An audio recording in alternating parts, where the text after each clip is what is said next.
ఈ మొత్తం ఇష్యూలో అల్లు అర్జున్ ప్రెస్ కాన్ఫరెన్స్ పెట్టడం కూడా చాలా మందికి కోపం వచ్చింది. ఇంకొంతమంది రేవంత్ రెడ్డి గారు చీఫ్ మినిస్టరే అసెంబ్లీలో ఏం జరిగింది ఏంటి అంటూ అల్లు అర్జున్ గారి గురించి మాట్లాడారు కాబట్టి ఆయన వచ్చి ప్రెస్ మీట్ పెట్టి క్లారిఫికేషన్ ఇచ్చారు, అదేం తప్పు కాదు అంటున్నారు. ఇంకొంతమంది లేదు అట్లా పెట్టకూడదు, బెయిల్ మీద బయటకు వచ్చిన వాళ్ళు అట్లా ప్రెస్ కాన్ఫరెన్స్ పెట్టి ప్రెస్ కి అట్లా మాట్లాడకూడదు అంటున్నారు. అబ్సల్యూట్లీ లాస్ట్ మీరు ఏం చెప్పారో అదే correct. That press conference was absolutely foolish, completely foolish. ఎవరు సలహా ఇచ్చిండ్రో, సలహా ఇచ్చారో లేరో అది మనకు తెలియదు, కానీ బెయిల్ మీరు ఒక అక్యూజ్డ్, ఒక ఎఫ్ఐఆర్ మీకు అగేన్స్ట్ ఓపెన్ ఉంది, it's active, investigation also is active, you are A11. మీరు బెయిల్ మీద బెయిల్ ఎప్పుడైనా జస్ట్ మీరు వెళ్ళిపోండి, ఇంత డబ్బులు కట్టండి వెళ్ళిపోండి అన్నట్టు ఉండదు. బెయిల్ కి చాలా కండిషన్స్ ఉంటాయి. ఈయన కండిషనల్ బెయిల్ లో ఏం కండిషన్స్ ఉన్నాయో we don't know, but maybe ఇక్కడ ఇంకొక విషయం, ఒక సబ్మిషన్ వాళ్ళు కొంతమంది కోట్ చేస్తుంది ఏంటంటే బెయిల్ లో అలాంటి కండిషన్స్ ఏం లేవు, ప్రెస్ ని ఫేస్ చేస్తూ మాట్లాడొద్దు అని రూల్స్ లేవు కాబట్టి మాకు తెలీదు అనేది కూడా ఒక వాయిస్ వచ్చింది అక్కడ. లేదండి, అబ్సల్యూట్లీ. అంటే I hope Allu Arjun is being advised by lawyers, but A lawyer condition లేదు నువ్వు ఇష్టం వచ్చినట్టు మాట్లాడు అని అన్నాడు. ఎప్పుడైనా అక్యూజ్డ్ మీరు బెయిల్ మీద బయటకు వచ్చారండి, లేకపోతే మీరు లోపలనే ఉండేవాళ్ళు కదా. సో బెయిల్ మీద బయటకు వచ్చిన వాళ్ళు, see when you are an accused, you are innocent until you're proven guilty, but you still have to face trial.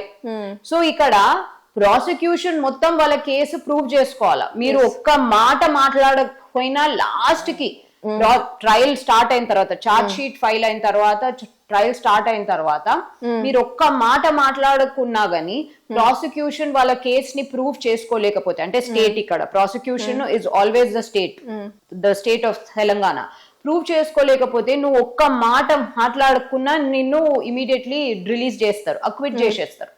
So ఇక్కడ ఏంటంటే ప్రెస్ కాన్ఫరెన్స్, ఇటువంటి చిన్న చిన్న బైట్లు, స్పీచ్లు, లేకపోతే క్లారిఫికేషన్స్, సంజాయిషీలు చెప్పాల్సిన అవసరం లేదు. This is a crime.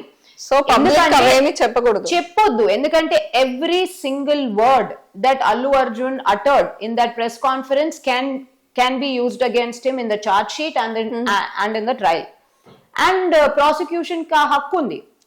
ఎందుకంటే Revanth Reddy as the chief minister, ఆయన last day of the assembly మా టాక్స్ పేయర్స్ మనీని ఇలాగా వృధా చేసేది లేకుండే. ఎందుకంటే Allu Arjun's issue is not something that requires 2.5, అంటే లాస్ట్ డే లో చాలా important public interest bills pending ఉన్నప్పుడు 2 గంటలు మాట్లాడుడా ఈ ఇష్యూ మీద, అది తప్పు.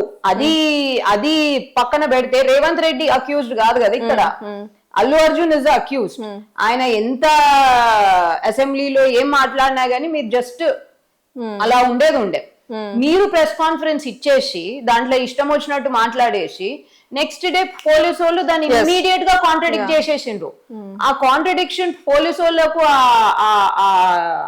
ఏమంటారు, ఆ స్ఫూర్తిని మీరే ప్రెస్ మీట్స్ పెట్టారు, ఆ స్ఫూర్తిని మీరే ఇచ్చిండ్రు. ఎందుకంటే పోలీసు వాళ్ళు ఈ మొత్తము ఈ 10,000 CCTVలో లేకపోతే ఎన్ని CCTVలు ఇచ్చేసి ఆ మొత్తము 10 to 15 minute క్లిప్లు అవంతా సేకరించి వాళ్ళు ఎవిడెన్స్ గా ట్రయల్ లో ఇచ్చేస్తుంటారు. కానీ ఇప్పుడు మీరు ప్రెస్ కాన్ఫరెన్స్ పెట్టేసింది కాబట్టి వాళ్ళు మిమ్మల్ని కంప్లీట్ గా డిస్ప్రూవ్ చేస్తూ మీరు అబద్ధాల కోరు అని చూపెట్టడానికే ఇచ్చేసిండ్రు. సో ఇక్కడ ఫూలిష్ ష్యూర్ అయినరు. హూస్ ఫూలిష్ యూర్ అందరికి అర్థం కావాలి. అది పెట్టొచ్చు, సంజాయిషి ఇచ్చుకోవచ్చు, అంటే నాకు మీకు లేని సంజాయిషి అల్లు అర్జున్ కి ఎట్లుంటదండి? He's A11, he's an accused in a crime. ఆ క్రైమ్, ఆ ఇన్వెస్టిగేషన్ యాక్టివ్ ఉంది, FIR యాక్టివ్ ఉంది. రేపో ఎల్లుండో చార్జ్ షీట్ ఫైల్ చేయొచ్చు. చార్జ్ షీట్ తర్వాత ట్రయల్ కోసం కోర్టుకైతే రావాలి కదా. So I think it was absolutely foolish.